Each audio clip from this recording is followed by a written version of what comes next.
Sorry, sir. Real life. Welcome back to the show at 12 o'clock. Fevers and Fears. COVID 19 is the title of the show.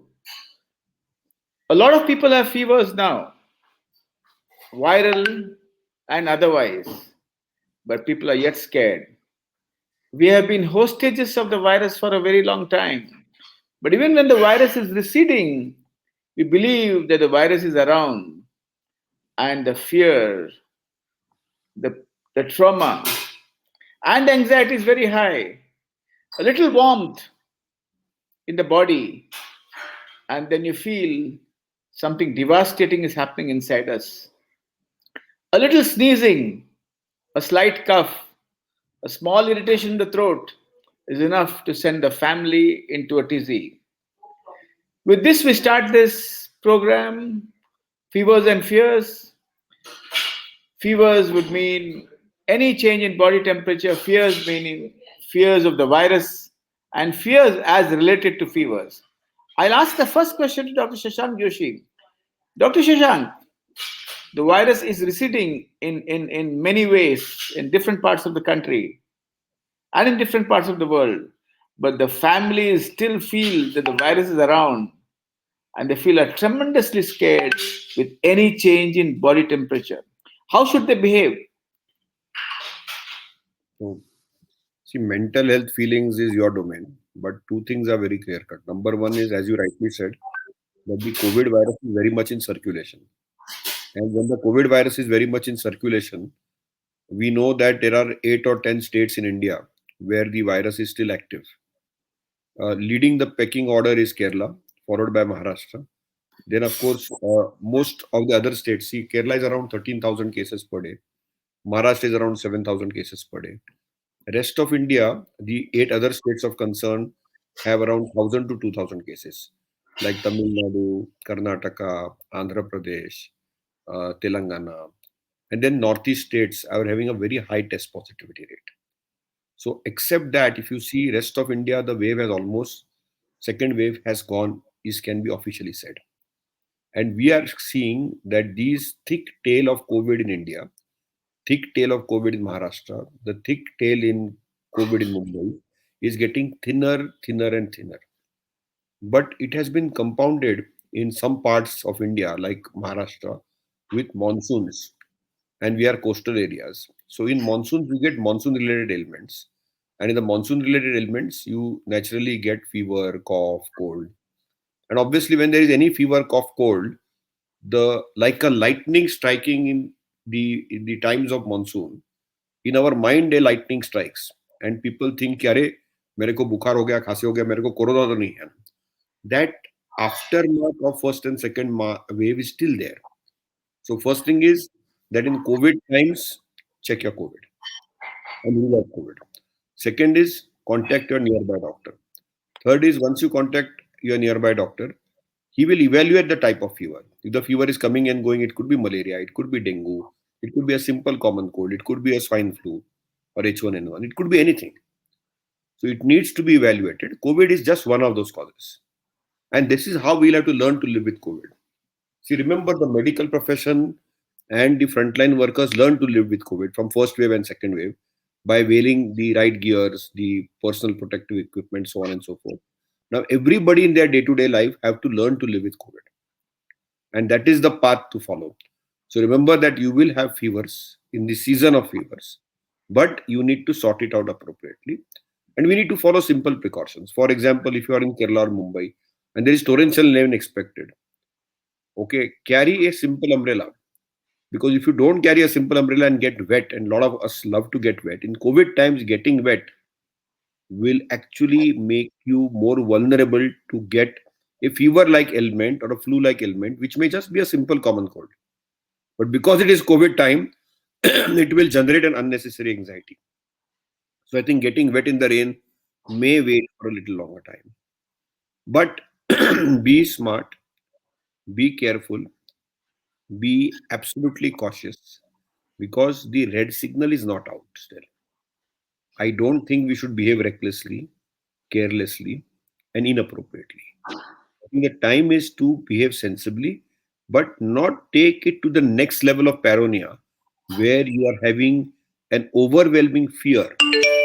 And that's something which we need to recognize.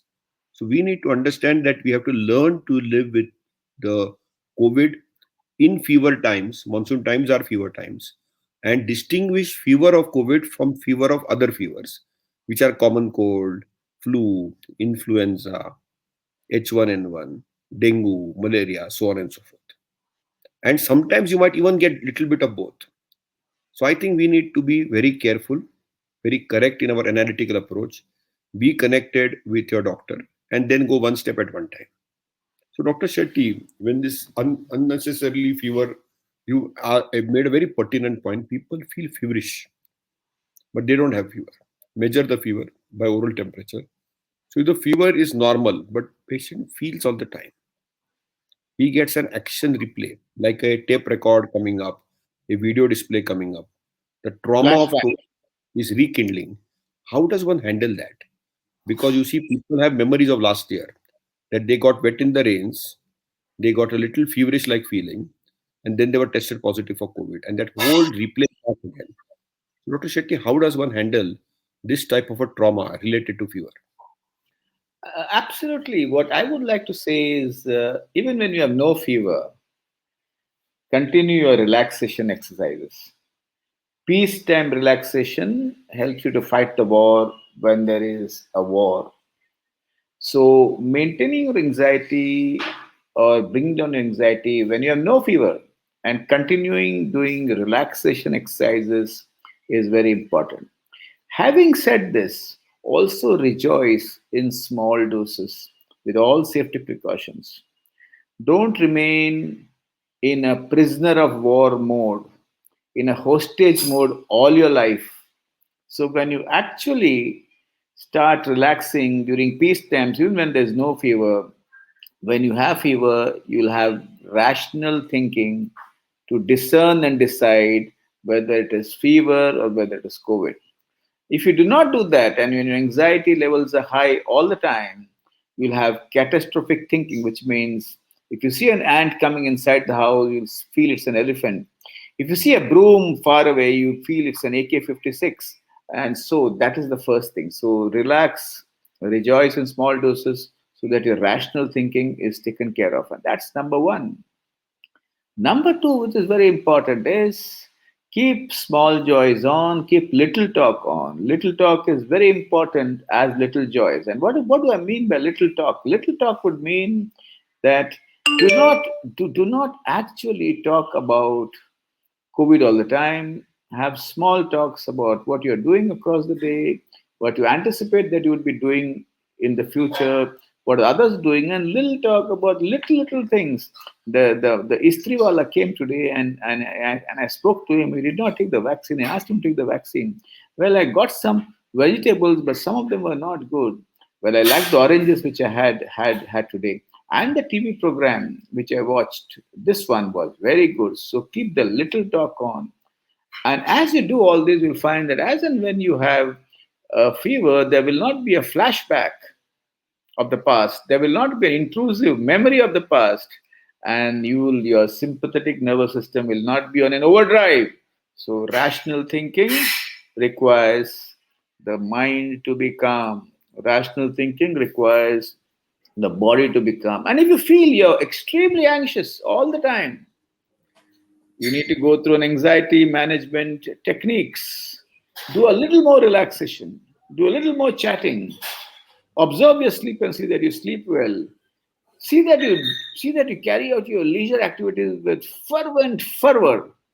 And when you do that, you'll find the mind calms down, the body calms down, and when there's a fever, you look at it rationally, mindfully and respond to it as you are supposed to respond during non-COVID times. And that I think is the best method. But if you have one member of the family who's an anxiety stimulator, there's one member of the family who's an anxiety charger, we need to tackle that person probably with all the things which I have said, but also sometimes a small dose of medication during peace times, so that when there's a slight turbulence in the flight, Metaphorically, we don't panic. When the slight turbulence in life, metaphorically, we don't panic. So these are the small things we need to do, Dr. Shashank. Little things, relaxation, small rejoicing during peace times will help you to manage anxieties when there's a slight change in the status quo in life as well as in the body. So, Dr. Shashank, somebody was asking, should we have an immunity passport? Is there a positive and negative impact of the false sense of security? So Rohan Barse has asked this question, Yes, and it's a Dr. good. Ron. I think the question is, see, remember, if you have taken two vaccines of COVID, you tend to develop a false sense of security because COVID is still around. None of the current vaccines give us protection 100% from COVID. So you may get mild COVID or asymptomatic COVID, but the two vaccines are not protective enough. But two vaccination person is more the ability to for him to go in the circulation in essential practice is good, provided masking is appropriate. So that's the first thing. Second thing is somebody has a single vaccine, it gives you a full sense and false sense of security. And one needs to be having a lot of caution and care. And third is that with that caution and care, we need to understand that if somebody is unvaccinated, then there is a challenge. Now, I look at it whether people had COVID or they did not have COVID. People who had COVID and got one dose, it is like immunization complete. People had COVID and two doses, it is more secure. So the most secure people today from an immunity standpoint or immunity passport for at least 6 months to 1 year are people who have had COVID with two shots but still take precautions. Then is people who did not have COVID but two shots, and people who had COVID with one shot. They are almost at the same par. And then people who have not had COVID and not had shots. They are the most vulnerable. So the world wants to shrink that population, Dr. Shetty. So immunity passport is not a good term, but a vaccine passport may come. And if people have two vaccines, you may not need to do an RT-PCR. It doesn't mean that you may not get COVID, but you could still get it. So Dr. Shetty, Rehan Bhatt is asking this question that children are continuing school for what another year virtually. Many are showing signs of frustration. My son says saying that I'm okay even if I get COVID now, but I want to meet my friends. And I'm certain that in every house this type of situation is existing. That they want to rebel, they have got a fatalistic attitude. So how do you answer Rehan's question, Dr. Shetty? Absolutely. I have been thinking about it and conducting a lot of workshops with schools almost twice or thrice a week from schools across the country. And of course, free of cost, especially for those schools who are very poor and not in the business mode. So, what is very important is let's have mini schools inside large homes. Does not violate the protocol. And what I mean as mini schools is that if you have a larger place anywhere, if 8 to 10 students are online on different gadgets far away from each other, then visibility of the friends is also an antidepressant. Visibility, it's like when the freedom fighter left the jail in 1947 and in 1975 during the emergency, and when he sees his close relative and hugs him, there's a visible contact. There's an eye contact and there's a body contact, and there's an electric positive charge inside the body which makes them feel so. Little schools in houses where there is space, where parents can call other children. There's a lot of care and protection. And once the classes are over, they can spend a lot of time, at least half an hour, 1 hour, to see to it that they interact, they laugh, they joke, and they do high five. High five is allowed now, along with protection. At the same time, parents should understand that contact is more important than education, or as important. So, in the higher grades, parents are very obsessed and they see to it that the children have to attend online tuition classes after the school and the contact is compromised. So contact schooling, little schools is answer number one. The answer number two also is very important. Small NGOs can have gatherings of children with all safety precautions close to their geographical area and have a lot of fun activities with a lot of distance, with a lot of laughter. You don't need proximity to laugh. Physical distance is not a contraindication to laughter. A lot of games which needs to be innovated at a time when COVID protocols have to run parallel. So NGOs having little contact, and that is so vital. Third thing, there are families which live close to each other, relatives, cousins which live close to each other. And no harm in having a gathering of cousins with safety and precautions, with good food and chatting. When chat, smiles, and talk unite, there is a revolution. And let's herald these mini revolutions in small places. Let's not be hostages to the virus for lifetime. Virus is receding, but at the same time, we need to keep our guards up. But let's innovate little by little. Little schools, little claps, little contact, eye contact, and a lot of games and laughter. And I think these are some of the different ways by which you can manage children in COVID times. Having said this, I still add a caveat. There are extremely hyper anxious parents who will not move an inch and who will refuse to innovate and would believe that they should remain hostage unless they get a call from the prime minister of the country that COVID gaya. Then they will move. And doctors fall into this bracket because doctors are also very anxious because they have seen things happening in front of their eyes and they're anxious with the families. And there, such families should be actually talked to. Such families should be nudged. Such families should be inspired. And such families need to understand that they need to move a few feet, if not a few furlongs, to see to it that the kids actually interact. Well, box cricket with safety in small closed places have begun, and underarm box cricket for teenagers in closed spaces where the fielders stay far away from each other and they don't come in contact has been a great activity around my house, and it's beautiful. So remember, man has been an innovator all in all eras, and since the earth has really started moving around the sun, so man does not cease to innovate. Let the Stockholm syndrome or let the hostage crisis not stop the man from innovating in spite of the most gravest crisis on the earth.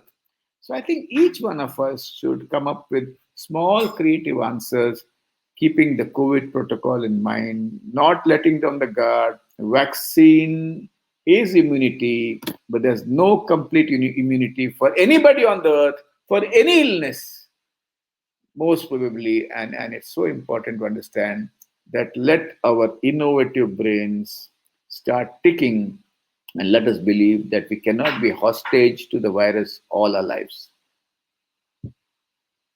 So, Shashank, again, there's a lot of anxiety and fear, and I will tell you what exactly it is. People have just seen the figures of UK going 50,000, and the memory comes back is that the second wave came because probably, I do not know, probably people landed in India from the United Kingdom or other countries, and the second wave came. So they're very scared of the Euro 2020 gathering and the 50,000 people cases in UK. Does it have an impact in our country? Will it really affect us?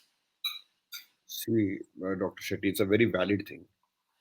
First thing is, I think I agree, and I think today's hashtag is do not let the virus hold us hostage.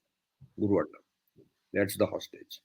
Because we are allowing the virus and information related to the virus hold us hostage. rather than we being appropriately and correctly behaving. The second thing is people saw last week Wimbledon as well as the Wembley Stadium, where people were unmasked, people were unruly in their behavior, at least in the football match. And obviously, this is something which we need to get out. So remember two things. A large proportion of Europe and United Kingdom has got two vaccines. Most of them were given home testing kits, which are now available in India also, which are actually you are allowed to do rapid antigen test, and you know whether you are COVID positive or not. So if there is a doubt, there is no need to call somebody for RT-PCR. At least get a rapid antigen test.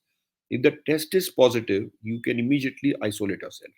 If the test is negative, then you need to contact your doctor if your symptoms persist. That is the British approach. Yes, it's a cause of concern. Their behavior is not appreciated. It is still not permissible. And in India, we have a circulating Delta variant, which is also circulating in United Kingdom, in United States, and all over the world. The Delta virus is a very, very peculiar virus.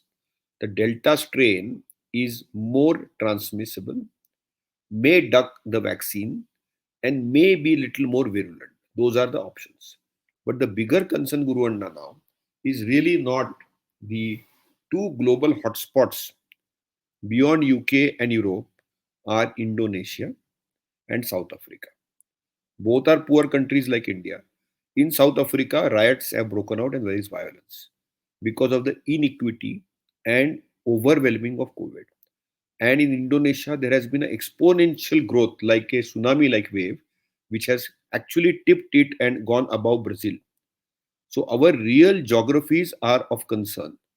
Now, the challenge is that as Indians are now getting allowed to go out, I don't know, but we were living in a geographic isolation. India was island out by all over the world. You are still not allowed to take a flight to United Kingdom or United States without a special permission. So an ordinary Indian citizen just can't fly to UK or USA right now. So I don't think there is a cause of concern. And similar reciprocity arrangement is also there right now. So I think what we need to do, Guru Anna, is I don't think we should strike fear in our minds. There are causes of concern. Germany is virtually headed for a lockdown now. The whole Europe is reeling down a potential wave. We will lose numbers, but these waves will probably be less mutated. What are our worries? Our worries are, despite of vaccination, if there is an unusual strain which ducks and becomes smarter than the vaccine, then we are in trouble. Now, a similar fear is expressed from Kolhapur. Kolhapur is a district in Maharashtra where there is 70% vaccination for people above 45. And yet it is having a test positivity rate about 10%. Maybe it is ducking the vaccine there and people are not behaving appropriately. And you might have a new strain coming up there. So remember that Delta is a sinister Delta and you need to fear Delta. By behaving properly, the best vaccine on planet Earth today is to wear a double mask and take precautions when you are out. And the biggest challenge you have is when you remove your mask, you transmit the virus. The commonplace situations which the Maharashtra Honorable CM Uddhavji Thackeray told recently is that many people don't get the virus at all. They are very cautious. They go for a jogging in the morning. Okay, once they go for jogging in the morning, they sit down and they meet a old long lost friend. Then they sit down for a cup of tea. During that cup of tea, transmission of virus occurs. So remember that even when such a small casual contact, because you see the transmission time between a delta strain over a casual encounter like drinking of a cup of tea together can be very detrimental. And that is something which we need to avoid. So keep it simple, okay? Vaccinate, and in the vaccination process, mask is as good as a vaccine.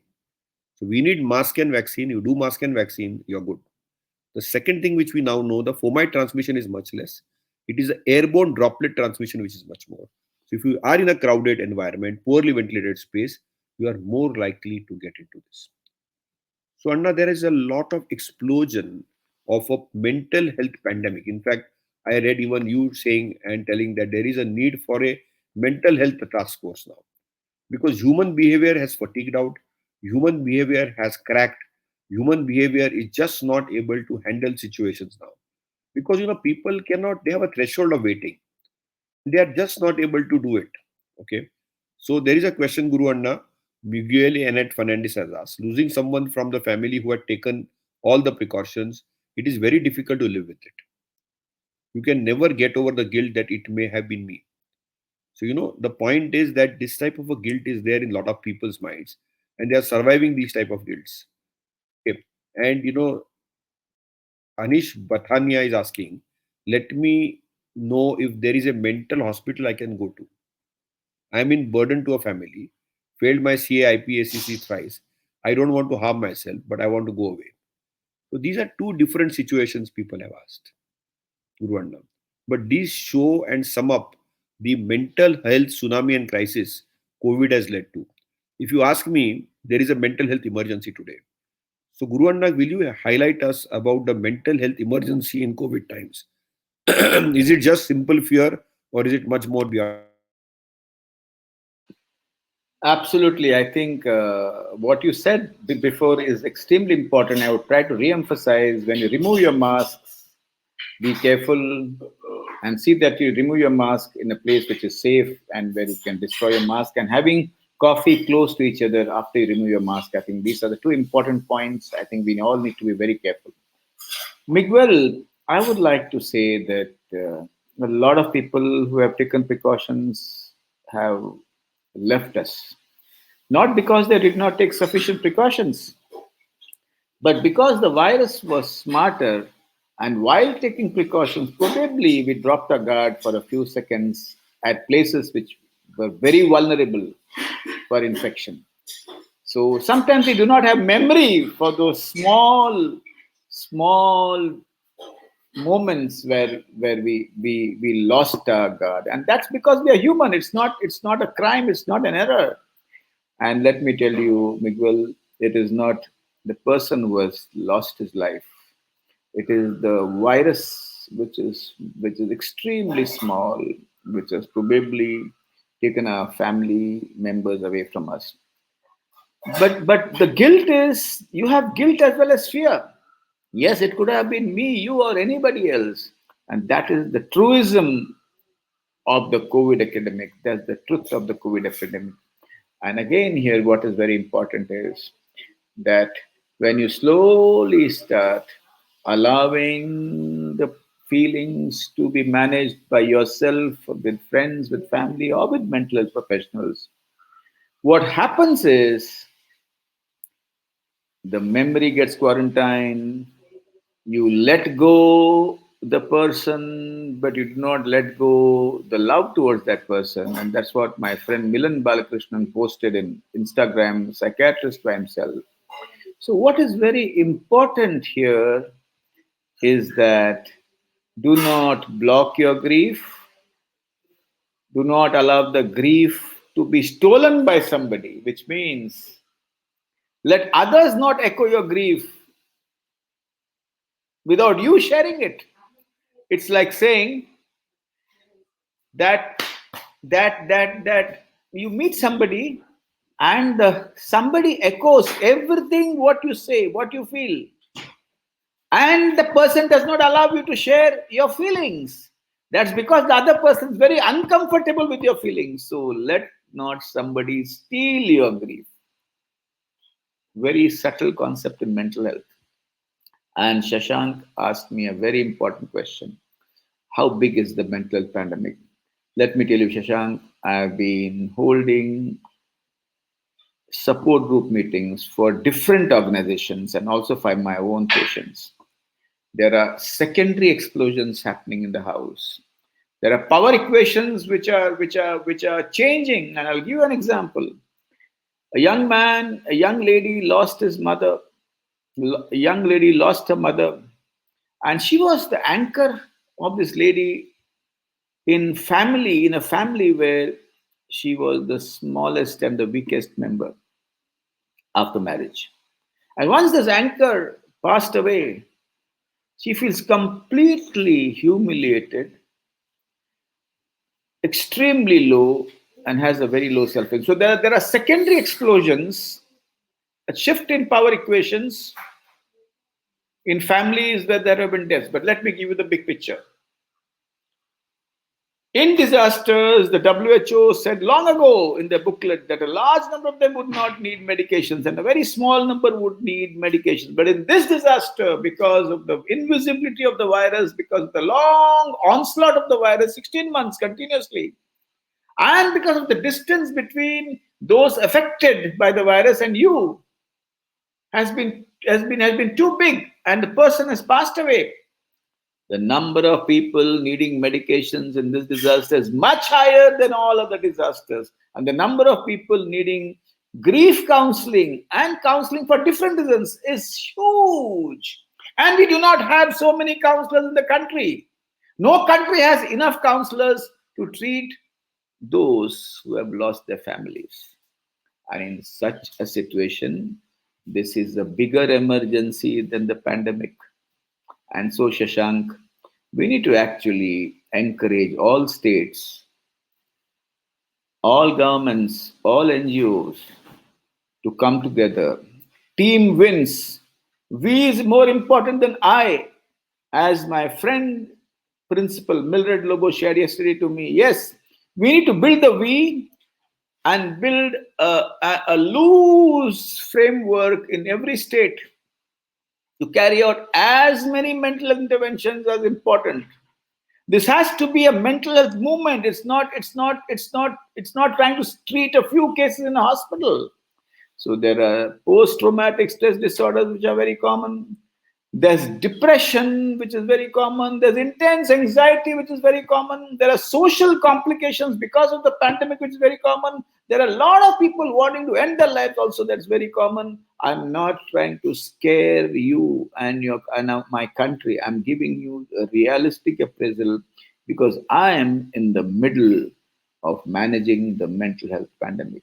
So a lot of policy initiatives, a lot of structural changes, a lot of we and teams across the country is the only answer. And we would request each mental professional and each Indian watching the show, my 130 crore Indians, to actually think about this so that we do not collapse, our economy improves, our quality of life improves in our family, our relationships are better, and we live a healthier, fuller life, and we recover from this at the earliest.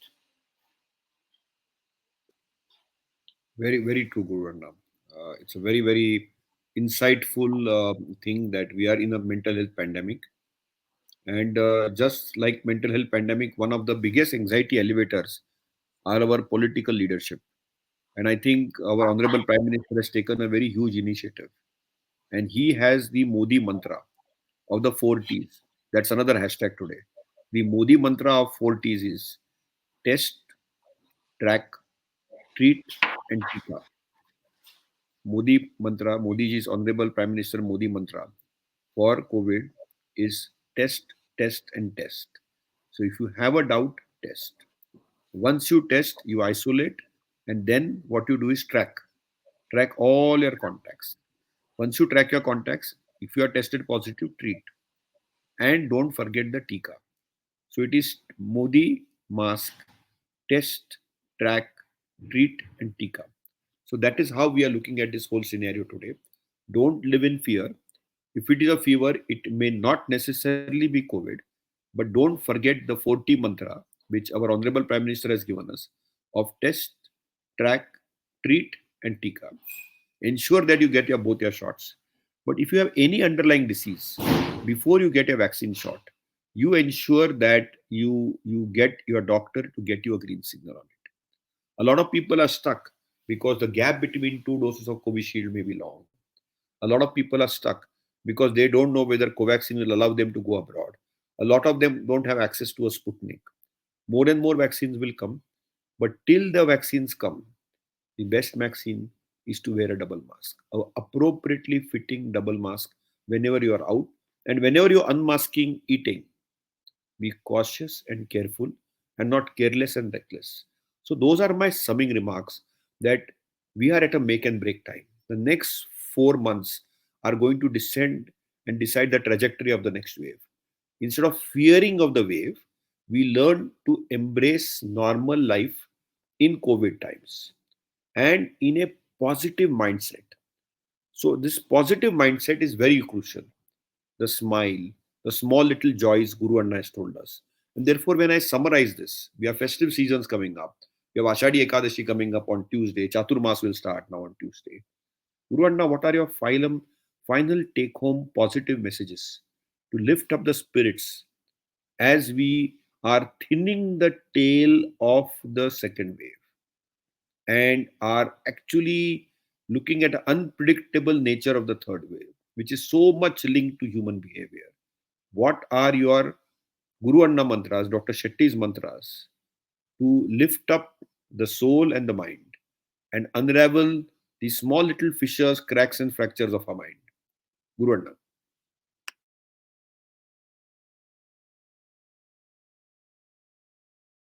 You're muted. I think I would also go by Modi ji's mantra: test for mental symptoms, track for mental illnesses, treat those who are very sick, counsel those who are mildly sick, and Tika, that's the mental health vaccination for resilience. So these are the four mantras. Also can be used for for really managing mental issues. But what is very important is don't compromise the little talk, the little meets, the little joys, and actually all the little conflicts and the major conflicts, ceasefire. We might visit it tomorrow, and maybe because of the ceasefire it might just dissolve, and you may find that after a year or two you will not see them at all. I have been saying this days and for many weeks, that earth is the best teacher.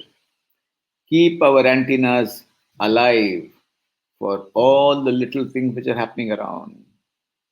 Keep our antennas alive to see to it that they dissolve all the little resentments.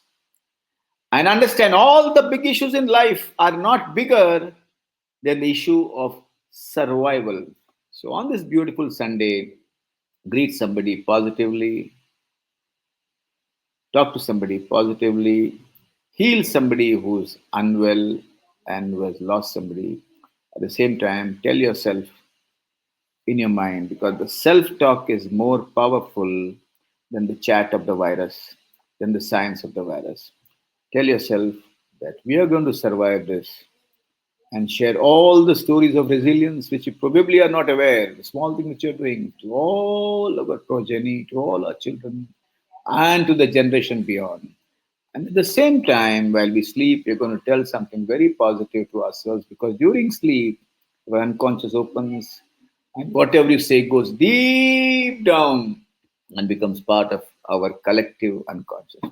Well, let's build our collective unconscious, which is cosmically connected across the universe.